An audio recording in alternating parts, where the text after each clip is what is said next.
morning to the house of God. இந்த காலவேளையிலே கூட நாம் ஆண்டவருடைய வீட்டிலே நாம் காணப்படும்படியாக தேவன் நமக்கு பாராட்டின அவருடைய கிருபைகளுக்காக நாம் தேவனுக்கு நாம் நன்றி செலுத்துவோம். It must be a delight for you to be in the house of God. இது ஆண்டவர் மிக மிக ஒரு மகிழ்ச்சியை சந்தோஷத்தை கொடுக்கக்கூடிய ஒரு காரியமாக இருக்கிறது. If it has not delighted you, ask the Lord why it has not been a delight in your life. ஒருவேளை இந்த காலவேளையிலே விதமாக தேவ சமூகத்திலே கூடி வந்திருப்பது உங்களுக்கு மகிழ்ச்சியை கொடுக்கவில்லை என்றால் நீங்கள் உங்களிடத்திலே கேட்டு பாருங்கள், ஏன் இது எனக்கு இந்த நாளிலே என்னுடைய இருதயத்திலே மகிழ்ச்சி இல்லை என்று. Many years ago when I used to come to the house of God, I used to come due to compulsion. அநேக ஆண்டுகளாக தேவனுடைய சபைக்கு நான் வந்தேன், ஆனால் மனப்பூர்வமாக அல்ல, என்னை கட்டாயப்படுத்தினதுனாலே நான் வந்தேன். I had a reason. My circumstances pushed me into the house of God. என்னுடைய குடும்ப சூழ்நிலை நிமித்தமாக தேவனுடைய சபைக்குள்ளே நான் கட்டாயமாக கொண்டு நான் நிறுத்தப்பட்டேன். But one day I asked the Lord, why should I go to the house of God? ஒரு நாள் நான் தேவனிடத்திலே கேட்டேன், நான் ஏன் தேவனுடைய சபைக்கு செல்ல வேண்டும்? Why am I compelled to be in the presence of the Lord?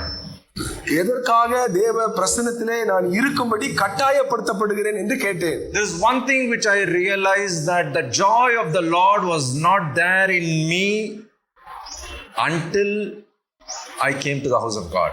நான் தேவனுடைய சமூகத்துக்கு நான் வராத வரைக்கும் தேவனுடைய அந்த சந்தோஷத்தை என்னுடைய வாழ்க்கையிலே நான் அனுபவிக்க முடியாது. I felt there is a difference of environment inside me before I came, after I came. ஆண்டவருடைய சபைக்கு நான் வந்ததற்கு பின்பும் வருவதற்கு முன்பும் உள்ள அந்த வித்தியாசத்தை நான் என்னுடைய வாழ்க்கையிலே உணர்ந்திருக்கிறேன். When I started examining my own life, I understood when I'm there with God's children, I'm happy, I'm joyful, I praise the Lord. தேவனுடைய சபையிலே கர்த்தருடைய பிள்ளைகளோடு கூட இருக்கும் பொழுது நான் அதிக சந்தோஷமாக அதிக மகிழ்ச்சியாக இருப்பதை நான் உணர முடிகிறது. But when I'm there outside the house of God, நான் தேவனுடைய சபைக்கு நான் வெளியே நான் சென்ற பின்பு the environment is totally different. அங்கே சூழ்நிலை மிகவும் முற்றிலும் மாறுபடுகிறது. I'm not speaking about the environment outside.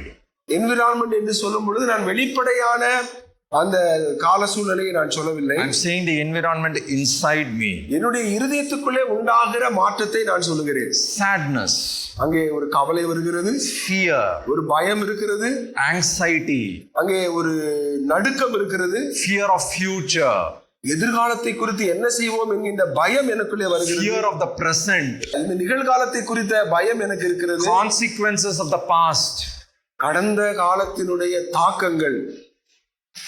If this is your problem when you have come to the house of God, this message is for you.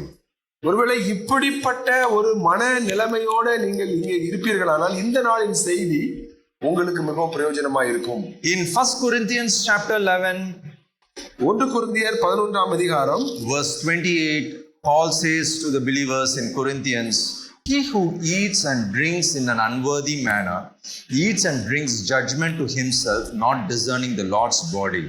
இப்படி இருக்க எவன் அபாத்திரமாய் கர்த்தருடைய அப்பத்தை புசித்து அவருடைய பாத்திரத்தில் பானம் பண்ணுகிறானோ அவன் கர்த்தருடைய சரீரத்தையும் இரத்தத்தையும் குறித்து குற்றமுள்ளவனாய் இருப்பான். But let a man examine himself, and so let him eat of that bread and drink of that cup.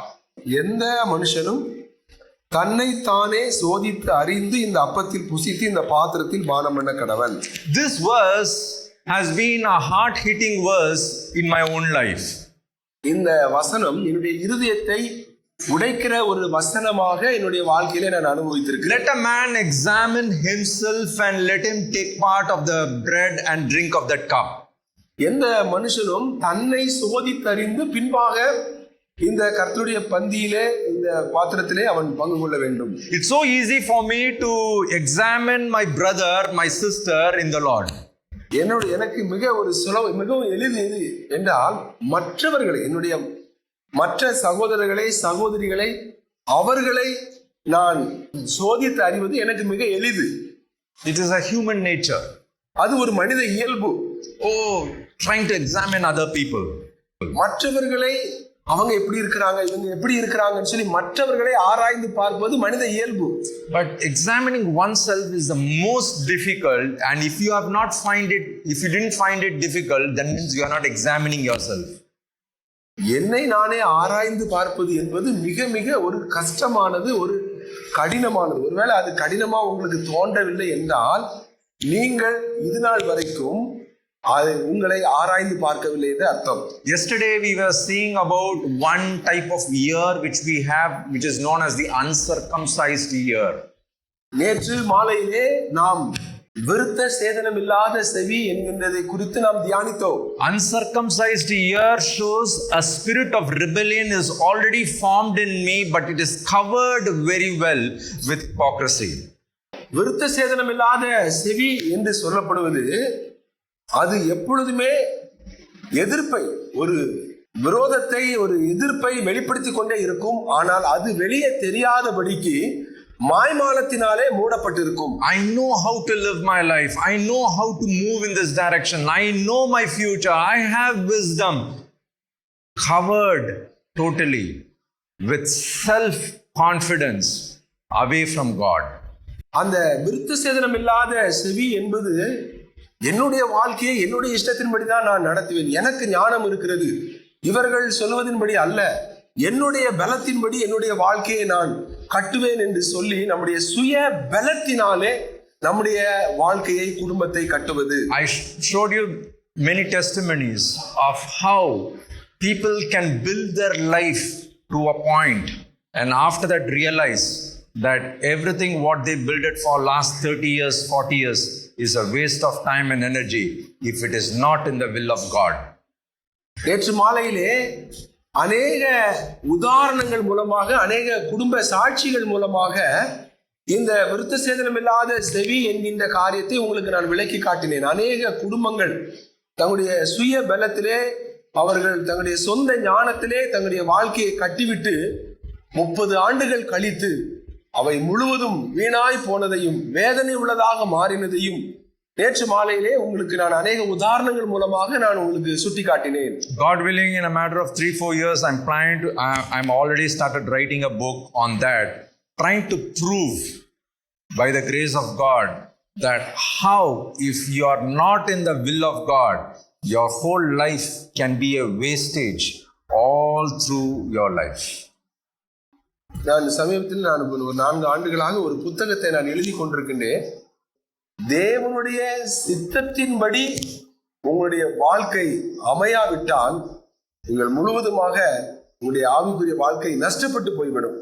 I have taken my own life as an example, and people who have been very near to me, who have given permission to write about them. I have taken it as a permitted thesis which I'm going to submit, which shows if I'm not in the will of God, if I'm not in obeying the will of God, my whole life would be spent for 50 years, 70 years, 80 years. Everything can go waste. தேவனுடைய சித்தத்தின்படி நம்முடைய வாழ்க்கையை அமைக்காவிட்டால், அல்லது தேவனுடைய சித்தம் இதுதான் என்று தெரிந்தும் அதன்படி நாம் செய்வதற்கு, கீழ்ப்படிவதற்கு நாம் மனமற்று இறுதிய கடினத்தோடு கூட நம்முடைய வாழ்க்கையை நாம் கொண்டு செல்வோம் என்றால் 50 அல்லது 70 ஆண்டுகள் பின்பு நாம் அதிக வேதனைப்பட வேண்டிய ஒரு சூழ்நிலை அங்கே நமக்கு வந்து சேரும். In Acts chapter 22 verse 14, which we have chosen as the verses to meditate, then he said, God of our fathers has chosen you that you should know his will. அப்போஸ்தலர் 22ஆம் அதிகாரத்திலே 14ஆம் வசனத்திலே நாம் நேற்று வாசித்தோம், நம்முடைய முன்னோர்களின் தேவனுடைய திருவுள்ளத்தை நீ அறியவும்.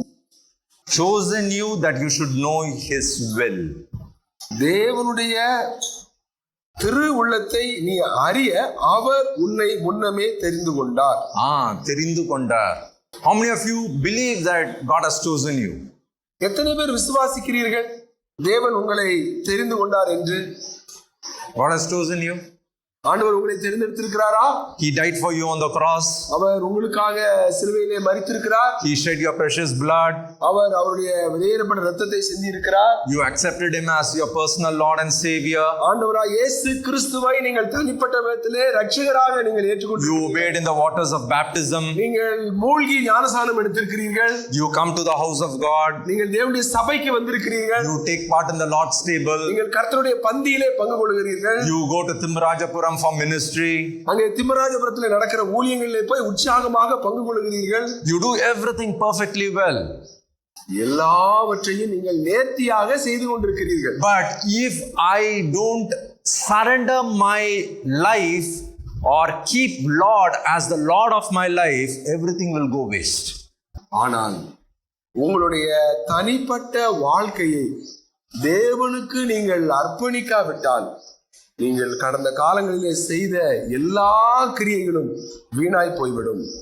One thing I have realized in my few years of being in ministry and being with my parents, outside whatever you do is all temporal.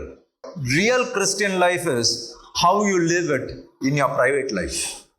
என்னுடைய தனிப்பட்ட வாழ்க்கையிலும் என்னுடைய பெற்றோரோடு நான் வாழ்ந்த வாழ்க்கையை வைத்து நான் உங்களுக்கு ஒரு காரியத்தை சொல்கிறேன்.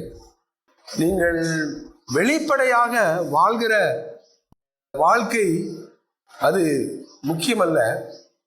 உங்களுடைய தனிப்பட்ட வாழ்க்கையிலே உங்களுடைய குடும்பத்தாரோட தேவன் மட்டுமே பார்க்கக்கூடிய அந்த தனிப்பட்ட வாழ்க்கையிலே நீங்கள் எந்த அளவுக்கு தேவனுக்கு பயந்து நடக்கிறீர்கள் என்பதுதான் முக்கியம். That is the most difficult part, and if you master it, don't worry about your public life. Public life will be taken care by the Lord. நீங்கள் உங்களுடைய தனிப்பட்ட வாழ்க்கைக்கு முக்கியத்துவம் கொடுப்பீர்கள் என்றால் நீங்கள் உங்களுடைய வெளிப்படையான மற்றவர்களுடைய வாழ்க்கை குறித்து நீங்கள் கவலைப்பட வேண்டியது இல்லை. தேவன் அதை பார்த்துக் கொள்வார். Yesterday I was speaking to Brother Jagan and he was speaking a little bit about fishing. நேற்றைய தினத்திலே சோழன் ஜெகனோடு கூட நான் பேசிக் கொண்டிருந்தேன். அவர் மீன் பிடிக்கிறதை பற்றி என்னோட பேசிக் கொண்டிருந்தார். And while I was traveling, I was thinking about fishing all throughout while I was going to my room. நேற்று நான் ஊழியத்தை முடித்து நான் என்னுடைய தங்கும் இடத்திற்கு நான் செல்லும் பொழுது நான் அந்த மீன் பிடிக்கிற காரியத்தை குறித்து நான் சிந்தித்துக் கொண்டு போனேன். Normally when they go for fishing, நாம் இயல்பாக மீன் பிடிக்க செல்லும் பொழுது you find a lot of fishes coming into the net. நிறைய மீன்கள் உங்களுடைய வலைக்குள்ளே வருகிறது என்று வைத்துக் கொள்ளுங்கள். You bring a lot of fish because you want to have a big shoal of fish. நீங்கள் அநேக மீன்களை உங்களுடைய வலையிலே நீங்கள் பிடித்து விட்டீர்கள். Because that is what you expected. நீங்கள் என்ன எதிர்பார்த்தீர்களோ அந்த மீன்கள் கிடைத்து விட்டது. And once it comes inside the boat, அது இப்பொழுது உங்களுடைய அந்த படகுகளை அந்த மீன்களை எல்லாம் கொண்டு வந்து விட்டீர்கள். There will be some fishes which is not needed. சில மீன்கள் உங்களுக்கு அங்கே தேவையில்லாமல் தெரிகிறது. Am I right? சரிதானா? What will you do? நீங்கள் என்ன செய்வீர்கள்? Throw it back into the. இந்த மீன் இது நல்ல மீன் இல்லை, இது தேவையில்லை என்றால் நீங்கள் அதை மீண்டும் தூக்கி வீசி விடுவீர்கள். Throw it off. அதை நாம் கடலுக்குள்ளே வீசி. You are very careful to choose the fish which has to be sold. எந்த மீன் நமக்கு உபயோகம் ஆகும் என்கிறத மிக கவனமாக நாம் தெரிந்தெடுத்து வீசுவோம். That means you have personally chosen that fish and kept it in the boat, saying that this fish is for me, this for probably for my family or for the sale today. ஆகவே நீங்கள் அந்த படகிலே வைத்திருக்கிற மீன்கள் எல்லாம் இது உங்களுடைய குடும்பத்துக்கு, உங்களுக்கு அல்லது அதை விற்பதற்கு எது அதிக பிரயோஜனமா இருக்குமோ அந்த மீன்களைத்தான் உங்களுடைய படகிலே நீங்கள் வைப்பீர்கள். You will never think about the fish which has been thrown away. நீங்கள் வேண்டாம் என்று தூக்கி எறிந்த மீனை குறித்து ஒருபோது நீங்கள் கவலைப்படவே மாட்டீர்கள். Your only thought is I have to catch more fish. உங்களுடைய ஒரே சிந்தை நாம் இன்னும் அதிகமான மீன்களை நான் பிடிக்க வேண்டும். When God chose you, he chose you like that. தேவன் இந்த பூமியிலே அநேக ஜனங்கள் இருக்கத்தக்கதாக நம்மை அவருடைய படகிலே அவர் தெரிந்தெடுத்து வைத்திருக்கிறார். I was coming this morning and I and brother we were having a conversation. இந்த காலை வேளையிலே நானும் சகோதரனும் வரும்பொழுது நாங்கள் எங்களுக்குள்ளே பேசிக்கொண்டோம். I saw small kids moving on the road and brother was explaining why they are moving on the road. சின்ன பிள்ளைகள் அந்த ரோட்டிலே அவர்கள் நடந்து கொண்டிருந்தார்கள். சௌரன் சொன்னார், இந்த பிள்ளைகள் ஏன் இவ்விதமாக வேஷமிட்டு செல்லுகிறார்கள் என்று சொல்லி சௌரன் எனக்கு அதை. I was wondering why should God not choose them but choose me? அவர்கள் இவ்விதமாக அவர்கள் வேஷமிட்டு கொண்டு அலைகிற அந்த ஜனங்களுக்கு மத்தியிலே தேவன் அவர்களை தெரிந்து கொள்ளவில்லை, ஆனால் நம்மை தெரிந்தெடுத்திருக்கிறார் என்று நான் ஆச்சரியப்பட்டேன். Have you thought about it? நீங்கள் அதை குறித்து சிந்தித்திருக்கிறீர்களா? God chose you, He threw the other person out. இந்த பூமியில எவ்வளவோ மக்கள் இருக்க தேவன் அவர்களை விட்டு உங்களை தேர்ந்தெடுத்திருக்கிறார். That means He has personally picked you and said, this is my child, He is going to be beside me, my heart is for Him. ஆகவே தேவன் எவ்வளவோ ஜனங்கள் இருக்க உங்களை அவர் தெரிந்தெடுத்து அவருடைய போட்டிலே அவர் வைத்து அவர் சொல்லுகிறார், என்னுடைய இருதயத்துக்கு ஏற்றவன் என்று. I will give my heart for you. என்னுடைய இருதயத்தை நான் உனக்காக தருகிறேன். His only request is, will you give your heart for Him? ஆண்டவருடைய ஒரே ஒரு விருப்பம் என்ன என்றால், உன்னுடைய இருதயத்தை நீ எனக்கு தருவாயா? In Deuteronomy chapter 6 verse 5, உபாகமம் 6ஆம் அதிகாரம் வசனம் 5, you have the first commandment, which is the foundation for all the commandments of the Bible. இந்த ஒரு கற்பனை வேதாகமத்தில் உள்ள மற்ற எல்லா கற்பனைகளுக்கும் அஸ்திவாரமாக இருக்கிறது. It's right in the book of Deuteronomy. இந்த கற்பனை உபாகமத்தில் எழுதப்பட்டிருக்கிறது. Deuteronomy chapter 6 verse 5. உபாகமம் அதிகாரம் 6 வசனம் 5. You shall love the Lord your God with all your heart, with all your soul, with all your strength. நீ உன் தேவனாகிய கர்த்தரிடத்தில் உன் முழு இருதயத்தோடும் உன் முழு ஆத்துமாவோடும் உன் முழு பலத்தோடும் அன்பு கூறுவாயாக. How many times we read this verse? நீங்கள் எத்தனை முறை இந்த வசனத்தை வாசித்திருக்கிறீர்கள்? Many times. அநேக முறை நீங்கள் வாசித்திருக்கிறீர்கள். Sometimes in Sunday school. சில வேளைகளில் ஞாயிறு பள்ளிகளிலே சொல்லி. Sometimes on YouTube you must have heard a message. யூடியூப்ல கூட நீங்கள் செய்திகளை கேட்கும் பொழுது கேட்டிருக்கலாம். Sometimes in the message from the house of God. தேவனுடைய சபையிலே கூட இந்த வார்த்தைகளை நீங்கள் கேட்டிருக்கலாம். But my question is, before you touch part in the Lord's table, do you really love the Lord with all your heart? இந்த கர்த்தருடைய பந்திக்கு முன்பாக நீங்கள் பங்கு கொள்வதற்கு முன்பாக நான் முழு இருதயத்தோடு நான் தேவனை நேசிக்கிறேனா என்ற கேள்வியை நீங்கள் கேட்டு With all my soul do I love the Lord. என்னுடைய முழு ஆத்துமாவோடு நான் அன்பு கூறுகிறேனா? With all my strength do I love the Lord. என் முழு பலத்தோடு நான் அன்பு கூறுகிறேனா? It's a very difficult question. இது மிக ஒரு கடினமான ஒரு கேள்வி. Last week around 8 o'clock in the night, I remember I had a call from an elderly brother and an elderly sister. ஒரு சில நாட்களுக்கு முன்பாக ஒரு மூத்த சகோதரன் ஒரு மூத்த சகோதரியிடத்திலிருந்து எனக்கு ஒரு அழைப்பு வந்தது. Sobbing on the phone. அவர்கள் அந்த போன்லே அழ ஆரம்பித்தார்கள். Why is my life like this? ஏன் எங்களுடைய வாழ்க்கை இப்படி இருக்கிறது? They're all believers. They have been with the Lord for at least 40-50 years. கிட்டத்தட்ட 40-50 ஆண்டுகள் அவர்கள் விசுவாசிகளாக தேவனுடைய சபைக்குள்ளே இருந்தவர்கள். For them to cry, there is a real reason. அவர்கள் அவ்விதமாக அழுவதற்கு ஒரு உண்மையான காரணம் இருந்தது.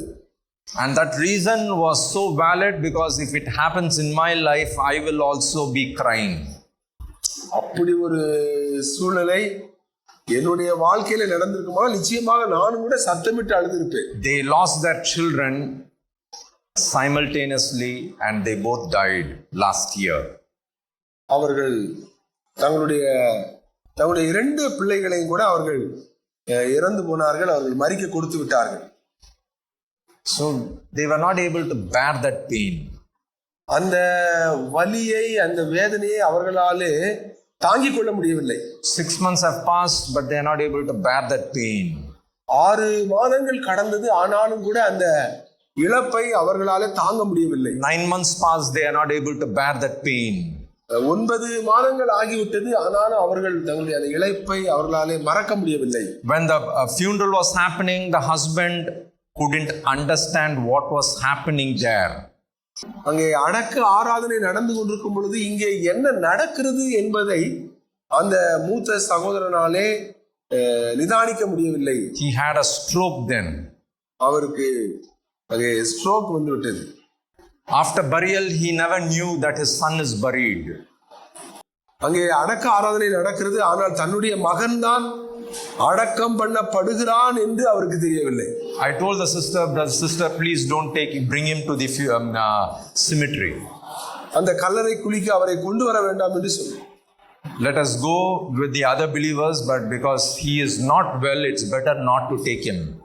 ஆகவே அந்த அடக்க ஆராதனைக்கு அந்த வயதான மூத்த சகோதரனை அழைத்து கொண்டு வராமல் இருப்பது நல்லது என்று நான் சொன்னேன். Months pass, days pass, worry and fear and anxiety, all hopes, everything dashed down like this. நாட்கள் செல்ல செல்ல அந்த சகோதரனுடைய நம்பிக்கை எல்லாமே இழந்து தவிடுபடியாக மாறிவிட்டது. That brother was asking me one thing.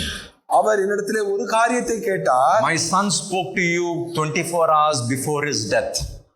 என்னுடைய மகன் மரிப்பதற்கு 24 மணி நேரத்திற்கு முன்பாக உங்களிடத்திலே பேசி இருக்கிறார். What did he speak? அவன் என்ன பேசினான்? I said he wanted to go to Europe to get a job there. அவன் நான் ஐரோப்பாவுக்கு சென்று அங்கே ஒரு வேலையை தேட போகிறேன் என்று சொன்னான். Do you know anyone who can help me out? நீங்கள் நான் விதமாக ஐரோப்பாவுக்கு செல்வதற்கு நீங்கள் எனக்கு உதவி செய்ய முடியுமா என்று என்னிடத்திலே I கேட்டார். have so much of bank balance. எனக்கு அதிகமான நிறைய பணம் என்னுடைய பேங்க் அக்கவுண்ட்ல இருக்கிறது. I also have a plan of getting married in Europe. நான் யூரோப்பிலே நான் திருமணம் முடிக்க வேண்டும் என்று நான் நிச்சயித்திருக்கிறேன். My mother and my father has to come and stay with me and permanently settle in Europe. ஆகவே என்னுடைய அம்மாவும் அப்பாவும் என்னோடு கூட வந்து ஐரோப்பாவிலே என்னோட தங்க வேண்டும் என்று நான் விரும்புகிறேன். I said, very good dream and we will keep it before the Lord.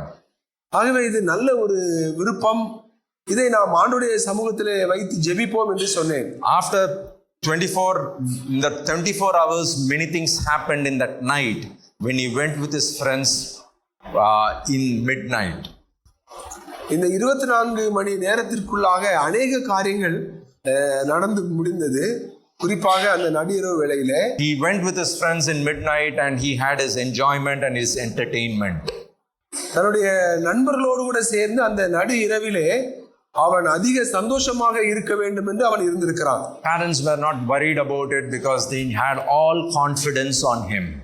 அவனுடைய பெற்றோர்கள் அவன் மேலே அதிக நம்பிக்கை வைத்திருந்தார்கள். ஆகவே அவன் அவ்விதமாக தவறான காரியங்கள் ஒன்றை செய்ய மாட்டான் என்று அவனுடைய பெற்றோர் அவன் மேலே நம்பிக்கையா இருந்தார். Every time I keep questioning that uncle and auntie, why are you sending your son in the night? The answer would be, the Lord is there, the Lord will take care of him. ஒவ்வொரு இரவும் அவன் வீட்டை விட்டு செல்லும் பொழுது நான் அந்த பெற்றோரிடத்திலே கேட்பேன், ஏன் இந்த நடு இரவிலே உங்களுடைய மகனை நீங்கள் வெளியே அனுப்புகிறீர்கள் என்று. அப்பொழுது அவர்கள் சொல்லுவார்கள், தேவன் அவனோடு இருக்கிறார், அவர் அவனை பார்த்துக் கொள்வார், எந்த தீங்கும் அவனுக்கு நேரிடாது என்று. நிறைய வாட்டி இந்த நம்பிக்கையிலேயே நம்ம வாழ்க்கையை முடிக்கிறோம். அநேக வேளைகளிலே நாம் இவ்விதமாக நம்பி நம்முடைய வாழ்க்கையை நாம் நிறைவு செய்கிறோம். We allow the sin to happen and then realize the Lord is there to take care of. The Lord will protect my children. The Lord will protect. The Lord will never protect it. அநேக வேளைகளிலே நம்முடைய பிள்ளைகளை இப்படி நம்பி நாம் அனுப்பி விட்டு ஆண்டவர் பாதுகாத்துக் கொள்வார், ஆண்டவர் காத்துக் கொள்வார் என்று நாம் சொல்லுகிறோம். இல்லை, நிச்சயமாக தேவன் அப்படி ஒருபோதும் பாதுகாக்க மாட்டார். So when they were crying on the phone, I had to go there that night and spend some time with them. ஆகவே அவர்கள் அதிகமாக அந்த போன்ல அழுததினாலே அந்த இரவிலே அந்த மூத்த சகோதரன் அந்த சகோதரி அந்த வயதான அந்த தம்பதியாரிடத்திலே நான் நேரிலே போனேன். Around 1 o'clock in the night, we were having some serious conversations. ஆக அந்த இரவு 1 மணி இருக்கும். நாங்கள் அதிக காரியங்களை மிக சீரியஸாக நாங்கள் பேசிக்கொண்டோம். We had a little bit of water, little bit of tea, trying to be awake. ஆகவே நாங்கள் அவ்வப்போது சிறிது தண்ணீர் சிறிது தேநீர் குடித்துக் கொண்டு நாங்கள் தீவிரமாக நாங்கள் அதை குறித்து ஆலோசித்துக் கொண்டு. At one point that sister told me, brother, this is because my son was above the Lord of this world. அந்த வயதான சகோதரி சொன்னார்கள், சௌர்ணே, ஒரு காரியத்தை நான் கண்டுகொண்டேன், என்னுடைய மகனை தேவனை விட அதிக முக்கியமாக என்னுடைய வாழ்க்கையிலே நான் வைத்து விட்டேன். அவன் இல்லைன்னா என் லைஃபே முடிஞ்சிச்சு. அவன் இல்லைன்னு சொன்னா எனக்கு வாழ்க்கையே கிடையாது என்று நான் நினைத்திருந்தேன். ரெண்டாவது மகன் இல்லைன்னா என் லைஃபே முடிஞ்சிச்சு. இந்த மகன் இல்லாவிட்டால் என்னுடைய வாழ்க்கையே இல்லை. I asked, who is the God of your life? அப்பொழுது நான் கேட்டேன், அப்படியான உங்களுடைய வாழ்க்கையில தேவன் யார்? He said, it's my son. என்னுடைய மகன் தான் கடவுளாக எனக்கு இருந்தான். Who is your second God? உங்களுடைய இரண்டாவது கடவுள் யார்? Second son. இரண்டாவது மகன் அவருடைய இரண்டாவது தேவன். Third, where do you give prominence to the Lord? நீங்கள் எங்கே தேவனுக்கு முக்கியத்துவம் கொடுத்திருக்கிறீர்கள்? He said, he is there somewhere. அந்த என்னுடைய பிள்ளைகளுக்கு தான் என்னுடைய வாழ்க்கையில நான் முக்கியத்துவம் கொடுத்திருந்தேன். So we meditated on this verse some time ago with that brother and sister. That Lord, she said, I have never obeyed this commandment a single part. ஆகவே என்னுடைய பிள்ளைகளை நான் அதிகமாக நேசித்ததினாலே தேவனை முழு இருதயத்தோடு நேசிக்க வேண்டும் என்கிற இந்த கற்பனையை நான் முற்றிலும் விட்டுவிட்டேன். I will die for them. என்னுடைய பிள்ளைகளுக்காக நான் மரிக்கவும் ஆயத்தம். So the question was, will you die for the Lord? She said no. நீங்கள் தேவனுக்காக மரிக்க ஆயத்தமா இருக்கிறீர்களா என்று கேட்டால் அந்த சகோதரி சொல்வார்கள், இல்லை, நான் தேவனுக்காக மரிக்க ஆயத்தமா, ஆனால் என்னுடைய பிள்ளைகளுக்காக நான் சாகதற்கு நான் ஆயத்தமா இருக்கிறேன் சொன்னார். That's where the problem was. அதுதான் அவருடைய வாழ்க்கையிலே பிரச்சனையா இருந்தது. She took 24 hours to pray, ask the Lord to forgive her for keeping her children as the God of their life, of her life. அந்த வயதான தாயார் சுமார் 24 மணி நேரங்கள் தொடர்ந்து தேவன் தன்னை மன்னிக்கும்படியாக அவர்கள் தேவனிடத்திலே மனம் வருந்தி ஜெபித்தார்கள். ஆண்டவரே, நான் உம்மை வைக்க வேண்டிய இடத்திலே என்னுடைய பிள்ளைகளை நான் வைத்து விட்டு முழு இருதயத்தோடு உம்மை நேசிப்பதற்கு பதிலாக என்னுடைய பிள்ளைகளை நேசித்து இந்த காரியத்தை எனக்கு மன்னியும் என்று அவர்கள் மனம் திரும்பி ஜெபித்தார்கள். If I have to do something at work, I will call my children. என்னுடைய வீட்டிலே சில வேலைகள் நடக்குமானால் என்னுடைய பிள்ளைகளை நான் கூப்பிடுவேன். If I get angry with the father, I will tell it to my children. என்னுடைய கணவனிடத்திலே நான் அதிக கோபமா இருக்கிறேன் என்றால் என்னுடைய பிள்ளைகளை கூப்பிட்டு நான் சொல்லுவேன். If I'm getting angry with my neighbor, I will tell it to my children.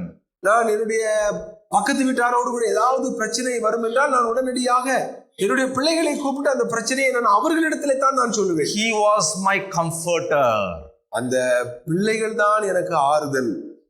How many times that exactly depicts our own life, where we go and keep somebody, some man in some human form as the God of our lives. தேவனை வைக்க வேண்டிய இடத்திலே நாம் நம்முடைய வாழ்க்கையிலே எதையோ ஒன்றை, யாரையாவது அல்லது எதையாவது மனிதர்களை நாம் வைக்கக்கூடிய ஒரு ஆபத்து நமக்கு இருக்கிறது. If you keep a man or a human in your life as an idol, you have not followed the first basic commandment of loving the Lord. நீங்கள் உங்களுடைய வாழ்க்கையில ஏதாவது ஒரு நபரை அதிக முக்கியமானதாக நீங்கள் வைப்பீர்கள் என்று சொன்னால் நீங்கள் விக்கிரக ஆராதனை செய்து இந்த முதலாவது கற்பனையை கைக்கொள்ளாமல் போகிறீர்கள். I can give you examples after examples. Probably in the next 3 days I will be sharing a lot of testimonies where people kept the right person, loved them totally, more than God, and the Lord had to rectify them by removing that person from their life. நான் வரும் இந்த 3 நாட்களிலே இன்னும் அநேக உதாரணங்களை, உண்மையான சம்பவங்களை நான் உங்களுக்கு சொல்ல போகிறேன். தங்களுடைய வாழ்க்கையிலே தேவனை முதன்மையாய் வைப்பதற்கு பதிலாக வேறு எந்த நபரையாவது முதன்மையாக வைப்பீர்கள் என்றால் தேவன் அந்த நபர்களை உங்களுடைய வாழ்க்கையில் இருந்து அவர் அப்புறப்படுத்தி விடுவார். It can happen to children, it can happen to husband, it can happen to wife, it can happen to mother, father, anyone. If you love them more than God, you are in danger zone. ஆகவே நீங்கள் தகப்பனாக, தாயாக, கணவனாக, மனைவியாக, பிள்ளைகளாக இருக்கிற நீங்கள் உங்களுடைய வாழ்க்கையிலே தேவனை விட வேறு யாரையாவது நீங்கள் முதன்மையாக, முக்கியமாக, அதிகமாக நீங்கள் அன்பு கூறுவீர்கள், ஆனால் நீங்கள் அதிக ஆபத்தான ஒரு இடத்திலே இருக்கிறீர்கள். It is like saying that you are in the ICU unit according to God. தேவனுடைய பார்வையிலே நீங்கள் எங்கே இருக்கிறீர்கள் என்றால் அந்த ஐசியு வார்டிலே வைக்கப்பட்ட ஒரு நோயாளியை போல நீங்கள் இருக்கிறீர்கள். Because you don't love the Lord. ஏனென்றால் நீங்கள் தேவனை நேசிக்கவில்லை. Deuteronomy chapter 6 verse 5 says, if you are chosen by God, it is expected from you to love the Lord with all your heart, with all your soul, with all your strength. நீங்கள் தேவனால் தெரிந்து கொள்ளப்பட்ட பிள்ளைகள் என்றால் அதனுடைய அர்த்தம் என்ன என்றால் நீங்கள் தேவனாய கர்த்தரிடத்திலே முழு இருதயத்தோடு, முழு ஆத்மாவோடு, முழு பலத்தோட அன்பு கூற வேண்டும். Any spiritual question will have answer in that single verse. உங்களுடைய வாழ்க்கையில எந்த ஒரு ஆவிக்குரிய கேள்வி இருந்தாலும் அந்த எல்லா கேள்விகளுக்கும் இந்த உபாகமம் 6:5 உங்களுக்கு பதில் சொல்லுகிறது. Think about it. அதை குறித்து சிந்தித்து பாருங்கள். I go to colleges nowadays to speak to children or to students. இந்த நாட்களிலே நான் கல்லூரியிலே போய் அங்கே உள்ள பிள்ளைகளுக்கு நான் வகுப்புகள் எடுக்கிறேன். Many people ask me questions on dressing, or many people ask me questions on many questions with regard to life. If they love the Lord, they ask me all these questions. அந்த கல்லூரி பிள்ளைகளுக்காக நான் விசேஷித்த வகுப்புகளை நான் நடத்துகின்ற பொழுது அவர்கள் என்னிடத்திலே கேட்கிற கேள்வி, இந்த மாதிரி ட்ரெஸ் பண்ணலாமா, இந்த மாதிரி அவர்கள் தேவனை நேசிப்பதை விட மற்றவைகளுக்கு அதிக முக்கியத்துவம் கொடுக்கிற கேள்விகளை என்னிடத்திலே கேட்கிறார்கள். This is how I am speaking to my parents. Can I speak like this? என்னுடைய பெற்றோரிடத்திலே நான் அநேக கேள்விகளை கேட்டு நான் எதிர்வாதம் பண்ணலாமா என்று கேட்கிறார்கள். Many questions. அநேக கேள்விகளை என்னிடத்திலே கேட்கிறார்கள். I bring that whole thing to this verse. அவர்கள் எல்லாருடைய கேள்விக்கும் இந்த ஒரே வசனத்திலே பதில் இருக்கிறது. If you think about it, you will get the answer. இந்த வசனத்தை நீங்கள் தியானித்தால் உங்களுடைய வாழ்க்கையின் ஒவ்வொரு கேள்விக்கும் உங்களுக்கு பதில் இருக்கிறது. You argue with your parent, or you argue with your mother-in-law or daughter-in-law. At the end of the day, you ask, do I love the Lord with all my heart, with all my soul, with all my strength? Everything collapses. நீங்கள் உங்களுடைய பெற்றோரிடத்திலே அல்லது உங்களுடைய மாமியாரிடத்திலே நீங்கள் வாக்குவாதம் அல்லது சண்டையிடுகிறவர்களாய் நீங்கள் இருப்பீர்களானால் அந்த மாலையிலே நீங்கள் கேட்டு பாருங்கள், நான் என்னுடைய தேவனை நான் முழு இருதயத்தோட, முழு ஆத்மாவோட, முழு பலத்தோட அன்பு கூறுகிறேனா என்று நீங்கள் கேட்பீர்களானால் இல்லை என்கின்ற அந்த பதில் தான் உங்களுக்கு வரும். If you don't love the Lord with all your heart, with all your soul, with all your strength, how will you take part in the Lord's table? நீங்கள் தேவனை முழு இருதயத்தோட, முழு ஆத்மாவோட, முழு பலத்தோட நீங்கள் அன்பு கூறாவிட்டால் எப்படி இந்த கர்த்தருடைய பந்தியிலே நீங்கள் பங்கு கொள்ள முடியும்? John chapter 14 verse 15. யோவான் எழுதின சுவிசேஷம் அதிகாரம் 14 வசனம் 15. If you love me, keep my commandments. நீங்கள் என்னிடத்தில் அன்பாய் இருந்தால் என் கற்பனைகளை கைக்கொள்ளுங்கள். ரொம்ப சிம்பிளா சொல்லிட்டாரு. You love me, இதுதான் ரூல்ஸ் ஃபார் லைஃப்க்கு. இதை ஒபே பண்ணிருங்க. ப்ரூஃப் என்னன்னா நீங்க என்ன, you love me.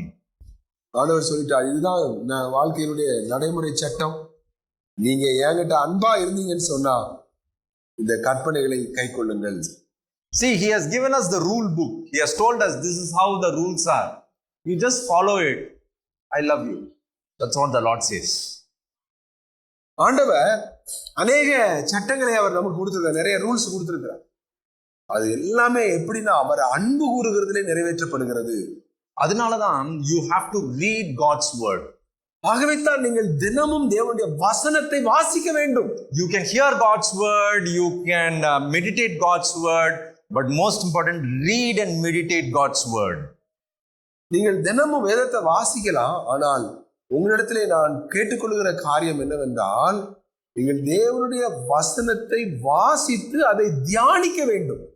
While you travel in the bus, ஒருவேளை நீங்கள் பஸ்ஸிலே பிரயாணம் செய்து while you are cooking, நீங்கள் சமையல் செய்யும் பொழுது, while you are cleaning, நீங்கள் வீட்டை நீங்கள் பெருக்கும் போது, while you are doing some help to your children, உங்களுடைய பிள்ளைகளுக்கு நீங்கள் ஏதாவது உதவி செய்யும் பொழுது, think about the Lord, think about the word which the Lord has spoken.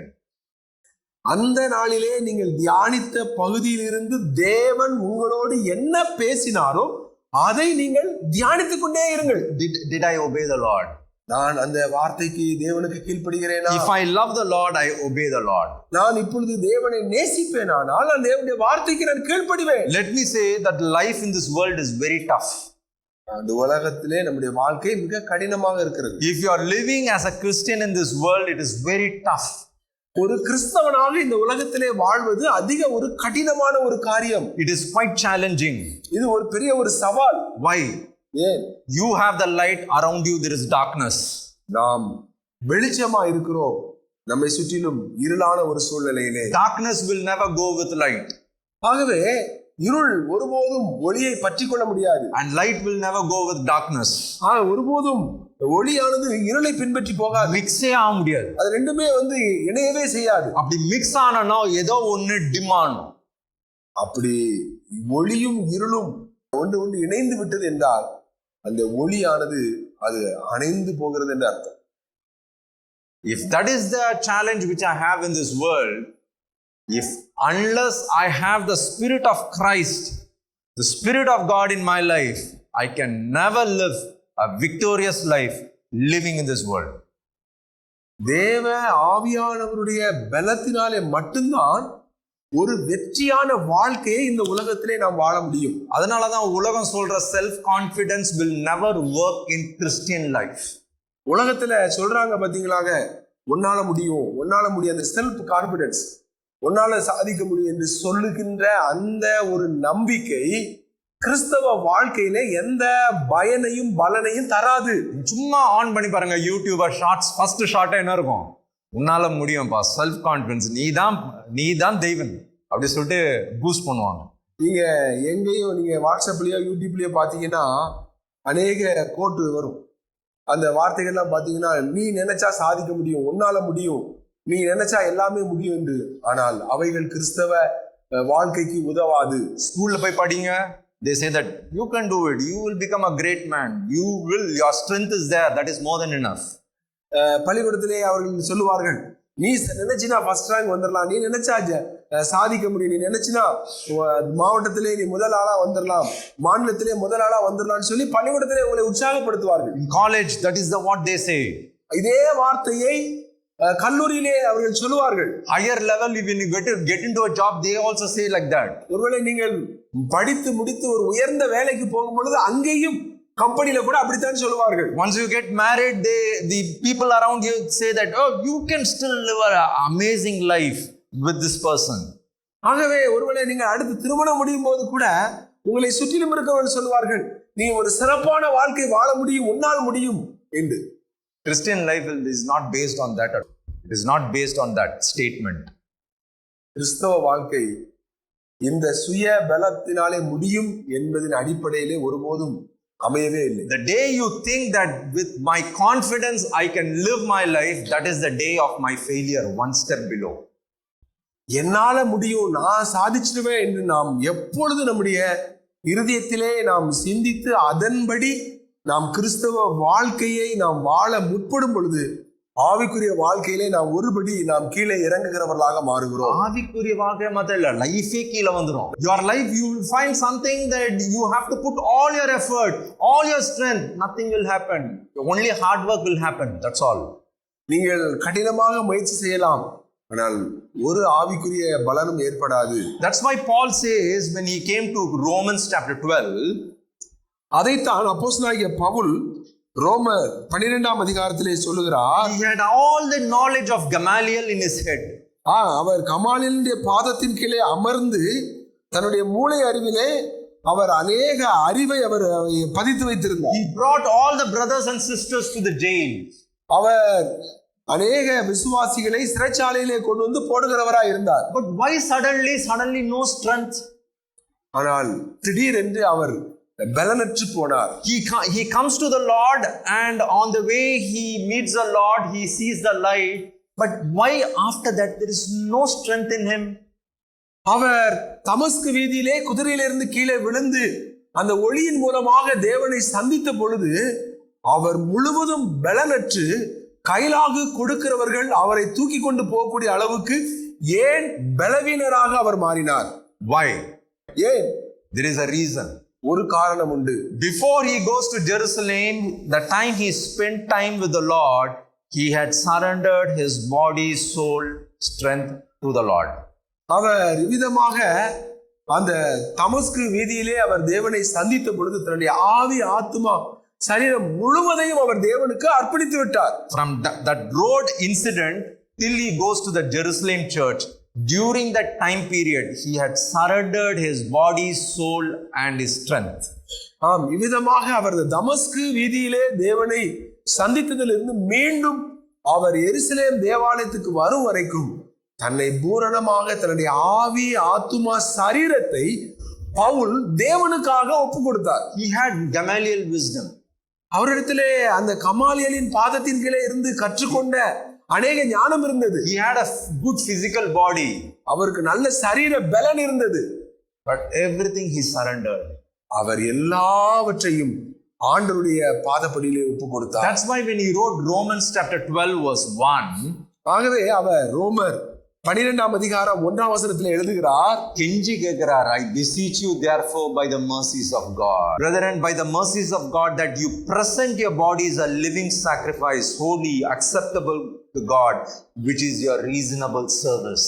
சகோதரரே, நீங்கள் உங்கள் சரீரங்களை பரிசுத்தமும் தேவனுக்கு பிரியமான ஜீவ பலியாக ஒப்பு கொடுக்க வேண்டும் என்று தேவனுடைய இரக்கங்களை முன்னிட்டு உங்களை வேண்டிக் கொள்ளுகிறேன். If you are chosen by God, there is a sacrifice which you have to give in this world. நீங்கள் தேவனால் தெரிந்து கொள்ளப்பட்டவர்களாய் இருந்தால் இந்த உலகத்திலே நீங்கள் அவருக்காக பலியாக ஒப்பு கொடுக்க வேண்டும். You can't speak like how the world speaks. ஒருவேளை இந்த உலகம் எப்படி பேசுகிறது என்று அறிந்து அதன்படி நீங்கள் பேசாதவர்களாக நீங்கள் இருக்கலாம். You can't think as the world thinks. நீங்கள் உலகம் சிந்திக்கிறதை போல நீங்கள் சிந்திக்காமல் இருக்கலாம். And you can't behave as the world is behaving. உலகம் எப்படி செயல்படுகிறதோ அதன்படி நீங்கள் செயல்படாமல் இருக்க வேண்டும். In Acts, when we read that you are chosen by God. That means that devotion to God also has a sacrifice. நீங்கள் அப்போஸ்தலர் நடவடிக்கைகளை வாசிக்கும் பொழுது நாம் தேவனுக்காக நம்மை பலியாக ஒப்பு கொடுத்தல் என்கின்ற காரியத்தை அங்கே நாம் தியானிக்க முடியும். In 2 Corinthians 2 கொரிந்தியர் chapter 6 6ஆம் அதிகாரம் verse 17. 2 கொரிந்தியர் 6ஆம் அதிகாரம் 17ஆம் வசனம். Come out from among them and be separate, says the Lord. Do not touch what is unclean, and I will receive you. ஆனபடியால் நீங்கள் அவர்கள் நடுவிலிருந்து புறப்பட்டு பிரிந்து போய் அசுத்தமானதை தொடாதீர்கள் என்று கர்த்தர் சொல்லுகிறார். If there is anything unclean around you, don't touch it. ஆகவே உங்களை சுற்றிலும் அசுத்தமானது இருந்தால் அதை நீங்கள் தொடாதிருங்கள். You may think that how is it? Whole world is unclean. How will I not touch it? இந்த முழு உலகமுமே அசுத்தமா இருக்கிறதே, எப்படி நான் தொடாமல் இருப்பது? If that is the case, Psalm 1 verse 1 should be meditated very seriously. சங்கீதம் 1ஆம் சங்கீதம் 1ஆம் வசனத்தை நாம் வெகு சீரியஸாக நாம் தியானிக்க வேண்டும். It's a very well known verse to everyone. அந்த சங்கீதம் 1:1 நாம் எல்லாருக்கும் நன்றாக தெரிந்த வேத பகுதி. Blessed is the man who walks not in the counsel of the ungodly. துன்மார்க்கருடைய ஆலோசனையில் நடவாமலும் பாவிகளுடைய வழியில் நில்லாமலும் பரியாசக்காரர் உட்காரும் இடத்தில் உட்காராமலும். First one. முதலாவது, not in the counsel of the ungodly. அங்கே துன்மார்க்கருடைய ஆலோசனையில் நடவாமல். Who is your counselor? உங்களுடைய ஆலோசனைக்காரர் யார்? It's a question to be asked. ஒரு கேள்வி கேட்டு பாருங்கள். Oh, I have my relatives. எனக்கு நிறைய உறவினர்கள் இருக்கிறார்கள். Is there your counselor? அவர்கள் உங்களுடைய ஆலோசனைக்காரரா? I have my friends. எனக்கு அநேக நண்பர்கள் இருக்கிறார்கள். Is that your counselor? அவர்கள் உங்களுக்கு ஆலோசனை கொடுக்கிறார்களா? Good people are there in my house, my own parents. Are they my counselor? ஒருவேளை உங்களுக்கு நல்ல பெற்றோர் இருக்கலாம், அவர்கள் உங்களுடைய ஆலோசனைக்காரரா? If they are believers, praise God. But above all of them, the Lord has to be the first counselor in your life. இவர்கள் எல்லாரை விட தேவன் உங்களுடைய வாழ்க்கையிலே உங்களுக்கு ஆலோசனை கொடுக்கிற முதன்மையாளராக அவரை வைத்திருக்கிறீர்களா? If you ask his counsel first and then come to a group of believers, it is always safe. நீங்கள் முதலாவது தேவனிடத்திலே போய், ஆண்டவரே நான் என்ன செய்ய வேண்டும் என்று ஆலோசனை கேட்டு பின்பாக நீங்கள் விசுவாச பிள்ளைகளிடத்திலே நீங்கள் கேட்பீர்களானால் அது மிக பாதுகாப்பானது. Don't reverse the process. இதை நீங்கள் அப்படியே என்ன செஞ்சிடக்கூடாது, முதல்ல விசுவாச பிள்ளைகளிடத்துல கேட்டுட்டு அதுக்கப்புறம் தேவனிடத்துல போக கூடாது. Never do it. ஒருபோதும் அப்படி செய்து விடாதீர்கள். Ask the Lord. If you love the Lord, that shows, that is a sign that you will ask the Lord first, what should I do in this matter? ஒவ்வொரு பிரச்சனைகள் வரும் பொழுது முதலாவது தேவனிடத்திலே போங்கள். ஆண்டவரே நான் என்ன செய்ய வேண்டும் என்று அவரிடத்தில் ஆலோசனை கேளுங்கள். This is my need. What should I do? ஆண்டவரே இது என்னுடைய தேவையா இருக்கிறது, நான் என்ன செய்ய வேண்டும் என்று கேளுங்க. This is something which I want for my family. What should I do? ஆண்டவரே என்னுடைய குடும்பத்தில் இப்படி ஒரு சூழ்நிலை இருக்கிறது, நான் என்ன செய்ய வேண்டும் என்று ஆண்டவரிடத்தில் கேளுங்க. This is what I want to buy. What should I do? ஆண்டவரே இதை நான் வாங்க வேண்டியது இருக்கிறது, நான் என்ன செய்ய வேண்டும் என்று ஆண்டவரிடத்தில் கேளுங்க. This is a person whom I am choosing in my life. What should I do? ஆண்டவரே இதுதான் என்னுடைய திருமண துணையா இருக்கிறது, நான் என்ன செய்ய வேண்டும் என்று ஆண்டவரிடத்தில் கேளுங்கள். First ask the Lord, then come to the group of counselors, believing counselors. ஆகவே முதலாவது தேவனிடத்தில் ஆலோசனை கேளுங்கள், பின்பாக ஆலோசனை கொடுக்கக்கூடிய கர்த்தருடைய பிள்ளைகளிடத்தில் வாருங்கள். According to Psalm 1:1, then only you can be blessed, I can be blessed. ஆம், ஆகவே சங்கீதம் 1:1 இதன்படி நாம் தேவனுக்கு முதலிடம் கொடுத்து ஆலோசனை கேட்கும் பொழுது நீங்களும் நானும் ஆசீர்வதிக்கப்பட்டவர்களாக If you find there is a path of sinners, don't travel in that path when there are sinners on the way. அங்கே பாவிகளுடைய வழியிலே நாம் நிற்க வேண்டாம். If there is a seat of scornful people around, don't sit in their place. ஆகவே பாவமான காரியங்களை பேசிக் கொண்டிருக்கிறவர்கள் இடத்திலே நீங்கள் நிற்காதிருங்கள். Why am I saying this? நான் ஏன் இதை சொல்லுகிறேன்? In Deuteronomy chapter 6 verse 5 it says, if you love the Lord, love it with all your heart, with all your soul, with all your strength. உபாகமம் 6:5 சொல்லுகிறது, உன் தேவனாகிய கர்த்தரிடத்திலே முழு இருதயத்தோட, முழு ஆத்துமாவோட, முழு பலத்தோட அன்பு கூற வேண்டும். அந்த அன்பு இல்லாம நான் எப்படி இந்த பிரெட்லயும் இந்த கப்லயும் டச் பண்ணுவேன்? நான் இவ்விதமாக தேவனை நான் முழுமையாய் நான் நேசிக்காமல் எப்படி நான் இந்த கர்த்தருடைய பந்தியிலே பங்கு கொள்ள முடியும்? மனசுல இருக்குது, பேங்க் பேலன்ஸ் இருக்கிறதுனால லைஃப் ஓட்டிடலாம், ஓட்டவே முடியாது. பணம் இருந்தா இந்த உலகத்துல வாழ்ந்து விடலாம் என்று மனம் சொல்லுகிறதா? இல்லை, ஒருபோதும் பணத்தினாலே இந்த உலகத்திலே வாழ்ந்து விட முடியாது. பிசிக்கல் ஸ்ட்ரென்த் இருக்குது, லைஃபை ஓட்டிடலாம், ஓட்டவே முடியாது. எனக்கு நல்ல சரீர பலன் இருக்கிறது, நான் இந்த உலகத்திலே வாழ்ந்து விடுவேன் என்று நீங்கள் நினைப்பீர்களானால், எனக்கு தலைமுறையா எனக்கு ஆண்டவர் ஆசீர்வாதம் பண்ணிட்டு இருக்காரு, பிள்ளைங்க பேர பிள்ளைங்க அவங்கள டிபெண்ட் பண்ணி வாழ்க்கையை வாழ்றேன், ஓட்டவே முடியாது. ஆகவே எனக்கு நல்ல குடும்பம் இருக்கிறது, எனக்கு நிறைய உறவினர்கள் இருக்கிறார்கள், எனக்கு தலைமுறையாக பிள்ளைகள் இருக்கிறார்கள், அவர்கள் என்னை கவனித்துக் கொள்வார்கள் என்று நீங்கள் நினைக்காதீர்கள். அப்படி நாம் யாரை நம்பி வாழ முடியாது. அவன் இருக்கான்ல என் லைஃப்ல, அதனால எனக்கு ப்ராப்ளமே இல்லை பிரதர். இவ்விதமாக யாரையாவது ஒரு நபரை வைத்து இருக்கிறார்கள், அவர்கள் இருக்கிறார்கள், ஆகவே எனக்கு எந்த பிரச்சனையும் இல்லை என்று நீங்கள் நினைக்கலாம். Can you keep that loved one on the altar as Abraham kept Isaac on the altar before you touch the Lord's table? இந்த கர்த்தருடைய பந்தியிலே நீங்கள் பங்கு கொள்வதற்கு முன்பாக தேவனை வைக்க வேண்டிய ஸ்தானத்திலே வேற எதையாவது, வேற யாரையாவது, வேற எந்த நபரையாவது நீங்கள் வைத்திருப்பீர்களானால் ஆபிரகாமை போல அவர்களை பலிபீடத்திலே வைத்துவிட்டு இந்த கர்த்தருடைய பந்திக்கு வாருங்கள். Your Isaac has to be in the altar, then only you can take part in the Lord's table. இவ்விதமாக ஈசாக்கு பலிபீடத்திலே வைக்கப்பட்ட பின்பாக அந்த கர்த்தருடைய பந்தியிலே நீங்கள் பங்கு கொள்ளுங்கள். You should be able to say like Job, the Lord gave, the Lord took. My love for the Lord is the same. இப்பொழுது நீங்கள் யோபுவை போல சொல்லலாம், என்னுடைய அன்பு தேவனுக்கு முதன்மையானது, கர்த்தர் கொடுத்தார், கர்த்தர் எடுத்தார், கர்த்தருடைய நாமத்துக்கு ஸ்தோத்திரம் என்று நாம் தேவனை நாம் துதிக்கிறவர்களாய் இருப்போம். I want everyone to close your eyes. நாம் ஜெபம் செய்ய போகிறோம்.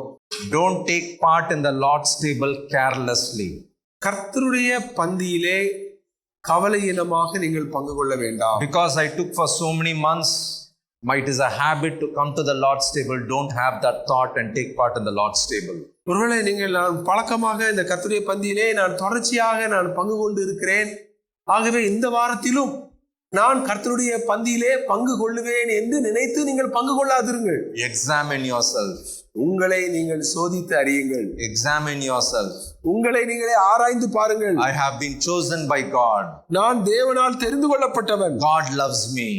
தேவன் என்னை அன்பு கூறுகிறார். But do I love him? நான் தேவனை முழுவதுமாய் அன்பு கூறுகிறேனா? Do I love him more than my wife? என்னுடைய மனைவியை விட நான் தேவனை அதிகமாய் நேசிக்கிறேனா? Do I love him more than my daughter and son? என்னுடைய மகளை விட நான் தேவனை அதிகமாய் நேசிக்கிறேனா? Do I love him more than my strength? என்னுடைய பலத்தை விட நான் தேவனை அதிகமாய் நேசிக்கிறேனா? Do I love him more than my car and my house or the things, the properties which I have? தேவன் எனக்கு கொடுத்திருக்கிற எல்லா விதமான சொத்துக்கள், கார், வீடு எல்லாவற்றையும் விட நான் தேவனை நான் முதலாவது நேசிக்கிறேனா? If God removes one thing out of your life, will you still love him as you loved him when things were around? ஒருவேளை ஒரு நாளிலே தேவன் இவை எல்லாவற்றையும் நம்மை விட்டு அப்புறப்படுத்தும் பொழுது நாம் தேவனை நேசிப்போமானால் நாம் தொடர்ந்து நாம் தேவனுக்காக நிற்கிறவர்களா இருப்போம். Think. நாம் சிந்தித்து பார்ப்போம். It is a time to think. இப்பொழுது நம்மை ஆராய்ந்து பார்க்கிற நேரம். If I don't love the Lord, I'm not following his commandments. நான் தேவனை நான் அன்பு கூறாவிட்டால் நான் தேவனுடைய கற்பனையை நான் கைக்கொள்ளவில்லை. Because these same commandments are going to be my judgment copy when I come to the throne of God. இதே வார்த்தை நியாய தீர்ப்பு நாளிலே நான் தேவனுக்கு முன்பாக நிற்கும் பொழுது என்னை நியாய தீர்ப்பதற்காக இந்த வசனம் அங்கே நிற்கும். The Lord, I will tell the Lord, Lord, I did so much things for the house of God. ஒருவேளை நீங்கள் சொல்லலாம், ஆண்டவரே உம்முடைய சபையிலே நான் அநேக வேலைகளை, ஊழியங்களை நான் செய்திருக்கிறேன். I helped so many people. அநேக பிள்ளைகளுக்கு நான் உதவி செய்திருக்கிறேன். I went to the house of God with all my strength. என்னுடைய எல்லா பலத்தோடும் கூட உம்முடைய வீட்டுக்கு நான் சென்றிருக்கிறேன். But the Lord is asking, do you love me everything in this world?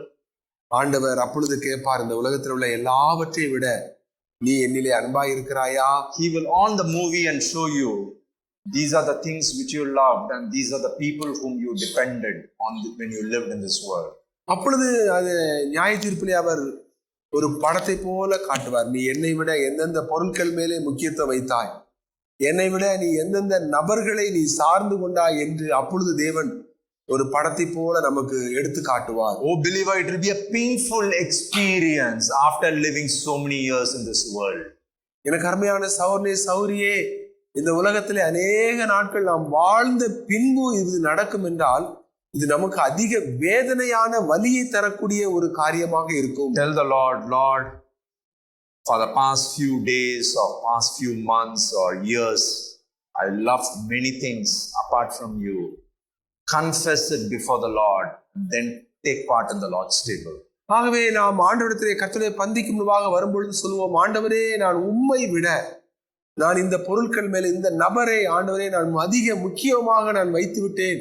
இந்த நாளிலே நான் மனம் திரும்புகிறேன், என்னை மன்னியும் என்று சொல்லி தேவனுக்கு ஒப்பு கொடுத்து அதன் பின்பாக நீங்கள் கர்த்தருடைய பந்தியிலே பங்கு கொள்ளுங்கள். The Lord has to come take the first part. தேவன் உங்களுடைய வாழ்க்கையிலே முதன்மையாக இருப்பாராக. Excellent church, Ephesus church, the Lord said, you have left your first love. தன்னுடைய மிக அருமையான ஒரு சபை, எபேசு சபையை பார்த்து தேவன் சொன்னார், நீ ஆதியில் கொண்டிருந்த அன்பை விட்டாய். How shocking. அது எவ்வளவு ஒரு அதிர்ச்சி. If you have confessed and set right your life, then take part in the Lord's table. இந்த நேரங்களை உங்களை ஆராய்ந்து பார்ப்பதற்கு நீங்கள் பயன்படுத்தி கொண்டு அதன் பின்பாக தகுதியாக கர்த்தருடைய பந்தியிலே நீங்கள் பங்கு கொள்ளுங்கள்.